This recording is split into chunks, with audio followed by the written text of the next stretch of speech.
What if I could put him in front of you? The man that ruined your life. Would you kill him?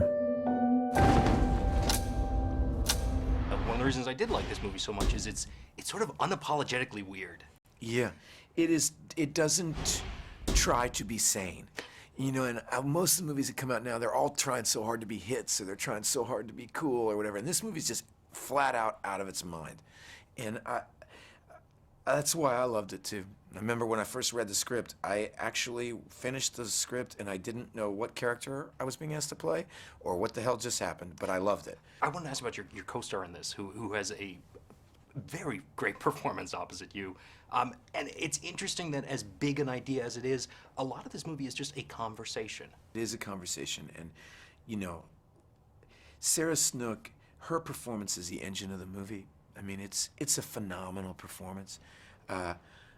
I was so thrilled going to the set every day, kind of watching her discover who this person was. I mean, she's playing a transgender person in the middle of an action film.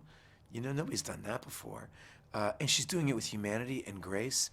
And that's, in a way, much easier to do when you're doing a movie which is really about character.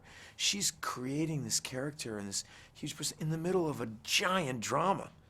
I mean, you know, an action movie drama, what I mean. It seems like throughout your career, you've gravitated at times to science fiction projects. Are you particularly interested in that as a genre? Yes, I love it. And I love a certain kind of science fiction. You know, ever since the success of Star Wars, you know, they kind of hijacked the term science fiction, because when you think of it, you think of, a lot of young people think of spaceships flying through time or stuff, but the science fiction I grew up on, Kurt Vonnegut, Philip K. Dick, Robert Heinlein, H.G. Wells, I loved it. My dad is a mathematician, and he's a really serious thinker, and he loved these books, and he was always giving me these books, and I loved, it's a place where you could talk about what Calvinist theory, like predestination, in the time cop travel, you know, or whether, you know, Gattaca is such an interesting, Gattaca could have been a Philip K. Dick novel or something, you know, and I love it because it gives you a place, a forum to talk about really philosophical ideas without being like putting you to sleep. It's interesting too to compare to, especially the films you've done with Richard Linklater, that are sort of about time travel as well, but not from a science fiction perspective. Well, if you think about it, it's kind of funny.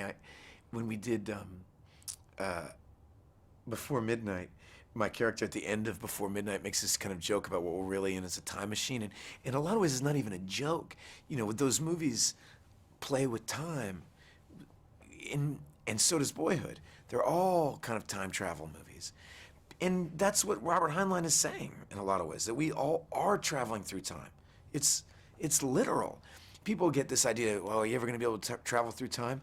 We're doing it right now. You know, I mean, I'm going to travel through 1970 to some unforeseen date at the end, and it's kind of magical.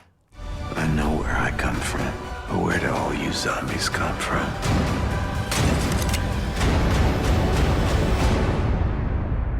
What if I could put him in front of you? Would you kill him?